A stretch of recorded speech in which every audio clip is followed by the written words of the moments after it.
If Chimaev were to cross your mind in 2020, one of the first things that would pop into your head would probably be his activity. After all, it's one of the main things that made him into the star he is today. He made the fastest turnaround only 10 days after his debut and went on to knock out a guy from a weight class above only a month later. However, since then, we barely see him enter the cage. Many assume he may have suffered multiple injuries during training, or that he had encountered problems with the anti-doping agency. But where the actual reason may stem from is due to his ties with the Russian warlord Ramzan Kadyrov. Chimaev has recently been denied entry into the US and has changed his nationality without explanation. So, what is the actual reason we aren't seeing Chimaev in the octagon that often? To understand this, we need to start with what led him to this point in the first place. Coming into the UFC, Chimaev appeared as just another fighter from the region of Russia that brought in so many dominant wrestlers during that time. However, since Chimaev entered the cage and made his first opponent look like an amateur, it was clear there's something unique about him. Unlike many fighters from Dagestan and Chechnya who come across as quiet and stoic people, Chimaev was the complete opposite. And despite his limited English, he wasted no time in trash-talking half of the roster. How many fights did you think you would have to have before you got to the title? I think now 2 more. Two more now? Yeah. For which title though? Doesn't matter for me. No? We both guy. Maybe some the same day, both fights. Combine this with an extremely high and aggressive wrestling style, and you get a fighter fans can't wait to see fight again. And at the time, they really didn't have to wait for too long. Only 10 days after his debut, Chimaev accepted a fight on short notice in a weight class above and blitzed through his opponent as if he had never trained a day in his life. Is MMA just an easy sport for you? Of course it's easy for me. I'm born from this country. When I was a kid, right, it was war in my country. Like everybody knows Chechnya, say like before how they was. And I like to fight in the cage and smash somebody. It's too easy. That's too easy. As you smash somebody, you get money, brother. It's perfect for me. He broke the record for the fastest consecutive wins in modern UFC history and left many talking about the Chechen that may take over the sport in no time. The guy's special. I've been in this game my whole life. I've never seen anything like him. He's special, he's different. He wants to fight again. So, you know, I've never been in a position where I'm like, who's next? How do we get him a fight? How do we get him over here? How do we do this? How do we do that? With only 2 fights for the organization and very bad English, he had managed to break into the mainstream media, something very few UFC fighters were capable of. After creating so much buzz around himself, he was back in the octagon only 7 weeks later to face Gerald Meerschaert once again in a weight class above. This time, he abandoned the wrestling and let everyone know he is a danger on his feet as well, and knocked him out with the very first punch he threw. Everybody say, "Yo, Khabib, number 2," something like that. But I'm Hamza. I can knock out people, like submit the people, smash the people, everything. I have everything. We often hear from many fighters about fighting anyone, anywhere, anytime. But when push comes to shove and a late notice opportunity comes around, many of them won't actually live by those words. Chimaev was different though. After just 66 days into his UFC career, he was 3-0 with 3 flawless performances, being hit once, maybe twice in all of his fights. You know I'm driving the train. You're all about that train. Hey, what about when he made his debut and you had to tell me his name? You didn't. That was like 3 fights ago. 66 days ago. Well, technically, I guess it's like 68 now. But DC, what about these numbers? Total strikes: 124-2 against John Phillips in his debut, 68-0 against Reese McKee, and 4-0 against Joe Meerschaert. He knocks Joe Meerschaert out. Following his first year inside the organization and 3 quick finishes, people were already calling for him to fight a top 5 guy and get fast-tracked to the title. But this was where things started to get weird. Chimaev was scheduled to face Leon Edwards, but after contracting COVID was forced to pull out. And despite being a high-level athlete, Chimaev's COVID symptoms wouldn't go away, and he required surgery to treat them.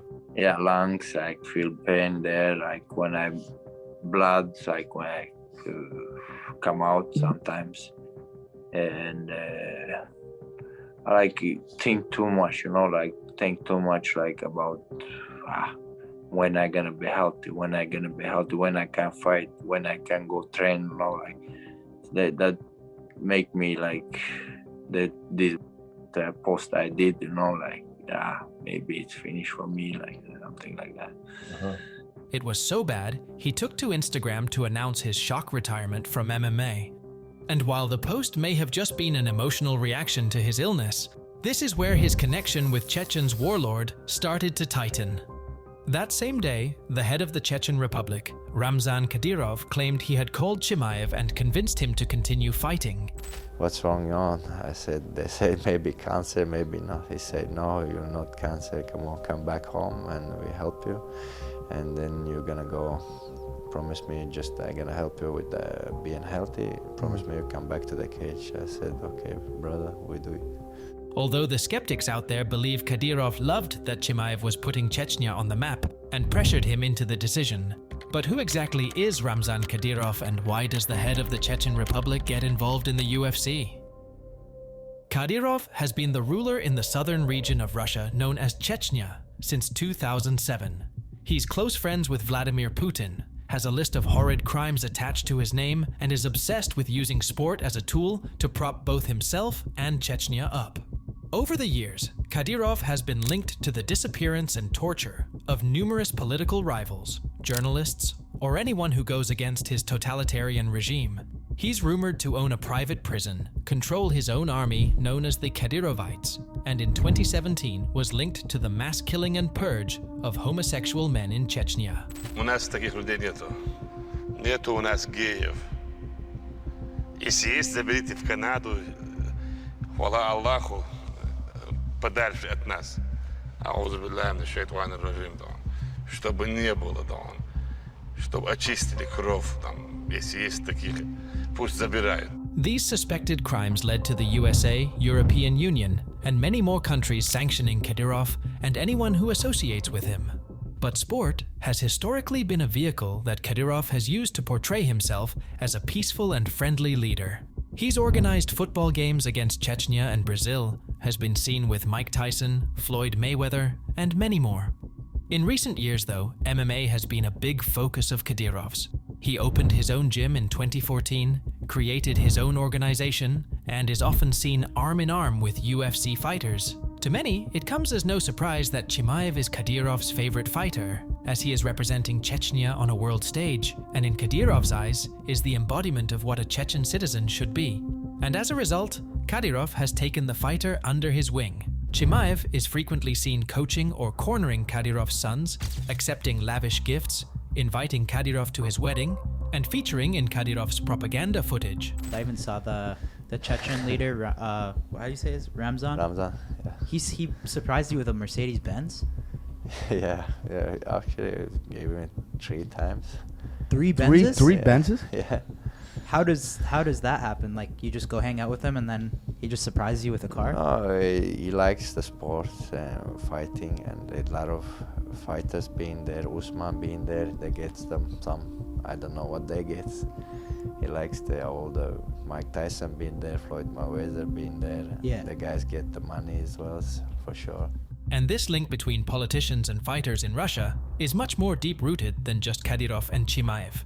For example, when Khabib beat Conor, Vladimir Putin reportedly gifted Khabib property worth up to $20 million as a reward. And McGregor highlighted that Khabib was funded by the now imprisoned Russian oligarch Magomedov. And when you think about it, Khamzat's relationship with Kadyrov isn't all that different. And while Kadyrov's gifts and money are positive for Chimaev at face value, it's come with a lot of backlash. Chimaev has continually shown his support for the people of Palestine during their ongoing battle with Israel, and after beating Kamaru Usman at UFC 294, called for peace in Ukraine, Syria, Afghanistan, and anywhere where war is afoot. I wasn't happy in the cage fight this week, or see the kids dying. It doesn't matter, whatever in the world, Ukraine and Syria, Afghanistan, Palestine, USA, doesn't matter. When kids die, it's hard, guys. I love the kids. Yet the incredible irony is that Kadyrov is an active participant in Russia's war on Ukraine, but Chimaev will still frequently be seen with him. In fact, Chimaev was even present with Kadyrov when he threatened to murder a 15-year boy on Instagram Live who mocked his regime. Я найду тебя, да, и мы посмотрим, да, кто из нас шайтан, да. Ты ночами не спать, да. Сейчас завещание делать, если я умру, помогите моей семье, да. Я очень много шайтанов там уничтожал, да, и тебя тоже уничтожил. And who knows, maybe Chimaev feels forced to play ball with Kadyrov. After all, if the criminal leader of your area showers you in gifts, wines and dines you, in the interest of your safety, it may be wise to accept. Kadyrov, hur skulle du beskriva den relationen? Det skulle jag beskriva. Vänta. Vill du avbryta intervjun? Vadå? Vill du avbryta intervjun? Tack så mycket för intervjun. Because in the past, being Kadyrov's poster boy hasn't always worked. Before him, Kadyrov's favorite fighter was Abdul Kerim Edilov. Edilov only fought once in the UFC. Instead, he moved to politics where he became Chechen's second in command. That was until Edilov fell out of favor. He was seen less and less around Kadyrov and announced his resignation as the deputy prime minister in November 2022. But the following month, Edilov wound up mysteriously dead. And no one knows how or why, but the majority of Chechens suspect Kadyrov was behind it. And while Chimaev is in a vastly different situation and isn't in danger, he can't turn down Kadyrov's offers. Back in 2016, legendary Russian fighter Fedor Emelianenko spoke against an MMA event that Kadyrov held, which featured young children competing against one another. He stated, "What happened at the tournament in Grozny is unacceptable and cannot be justified. Needless to say that kids under age of 12 cannot even attend MMA fights as spectators. But here we had little ones as young as 8, beating each other up in front of happy adults." Fedor was met with a lot of hate, and his then 16-year-old daughter was attacked and taken to hospital, with many people thinking it was Kadyrov's supporters to blame. In short, Kadyrov is a frightening man. У нас сильное государство, ядерная держава. Если даже наше государство полностью разрушит, автоматически наши ядерные ракеты полетят там. И весь мир мы перевернем, знаешь, рака поставим. In fact, Chimaev's friendship to Kadyrov may be the reason why we don't see him in the octagon all that much anymore. Ever since Chimaev's link with Chechen politics began, his activity has dropped massively in the UFC. His first 3 UFC fights took place within just 66 days of each other. Now, his last 4 fights span over 900 days. And while of course you can't be fighting top-ranked guys every couple of months like Chimaev at the beginning of his UFC career, clearly something has happened behind the scenes. What has been the issue with keeping Khamzat busy? Is it been travel issues? Has it been his schedule? What's the issue with keeping Khamzat busy? Well, there's been issues in the past. Hopefully there's not issues now. Hopefully his hand's not broken, and hopefully we can do this title fight. He's gone from smashing everybody to rarely fighting and calling people out on Twitter instead. Some fans are claiming it's a combination of his long COVID symptoms plus the hand injuries and illnesses he suffered. But a very believable theory is that his ties to Kadyrov are preventing him from entering the USA. After all, Chimaev hasn't competed in the USA since he ragdolled Kevin Holland all the way back in September 2022. And looking at his social media, it's been some time since he's been in the country. The ongoing geopolitical tensions between the US and Russia have made it extremely difficult for Russian athletes to travel, and that's what Chimaev's team are claiming. But the true reason may be due to his ties with Kadyrov. So instead, Chimaev has been granted a visa for Abu Dhabi and is working on a citizenship in the UAE that would help him in being able to travel to America. But for now, Chimaev isn't able to access or fight in America, and it's hurting his career. The UFC don't want Chimaev as champion if he can't compete in the US. Which may be why, despite Dana White confirming the winner of Usman and Chimaev would be next in line for the belt, Chimaev is taking on Robert Whittaker in Saudi Arabia instead. And this cloud that looms over his career likely isn't going anywhere. He can't just up and leave from Kadyrov's side. The only silver lining is that as MMA becomes more popular in the Middle East, there will be more opportunities for Chimaev to get back to that guy who smashes someone every few weeks yet again.